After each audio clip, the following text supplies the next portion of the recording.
how would you differentiate like the plants that don't have the hallucination, the visions and everything like that versus, your everyday plants that can be used as medicine? Yeah, I mean, in terms of terminology, I think of them as the visionary plants.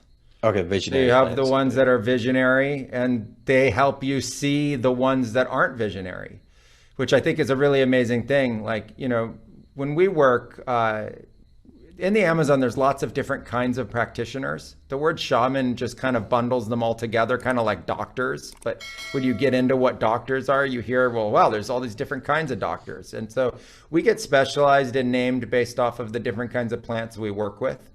And so there are, ayahuasqueros who are specialists in ayahuasca.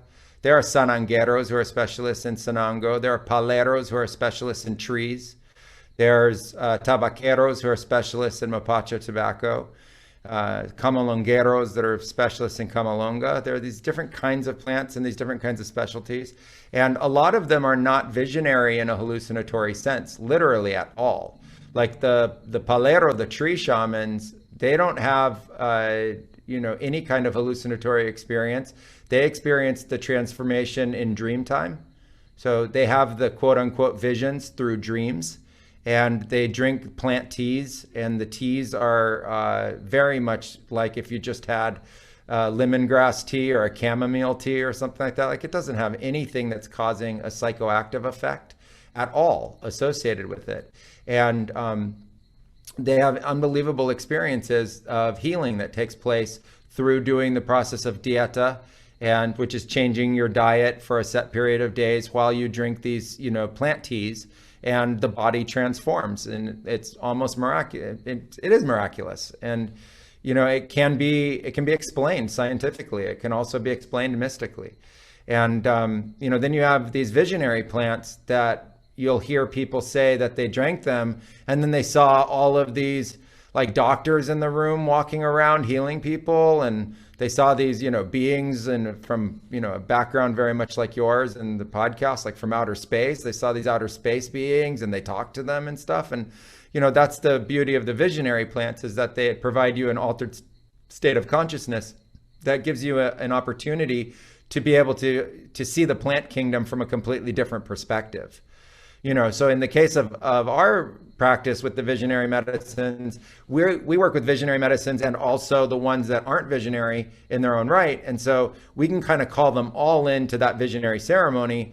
So you have, when you're in a visionary state, the ability to meet, like a rose. If you drink a rose tea, you're not going to have a hallucination, but you could actually meet the spirit of the rose. And Aubrey talks about that on one of his podcasts that we did together. And you can meet the spirit of lavender, and you can learn how to call on it to be able to bring relaxation and balancing to yourself, without having to ingest it. And then you can meet them in a visionary sense. And then a lot of this makes a lot more sense. It's less belief oriented, sort of, between quotes, and it's more personal experience. And I think at that point, it just makes a lot more sense. And then the visionary medicines in their own right, like I said before, are just so like poof. The awakening you can have so fast is, I think, unbelievably potent and important in that acceleration into experiencing an altered state of consciousness. You can get there through all different means, fair enough. I don't think the plants are the only means, but not everybody has, 10 years, 20 years, 25, 40 years to dedicate to a meditative practice to get an experience, to get them over the belief hurdle or doubt hurdle or question hurdle, to embrace something larger than themselves and really get into it. And the plants do that often for people in just a couple days.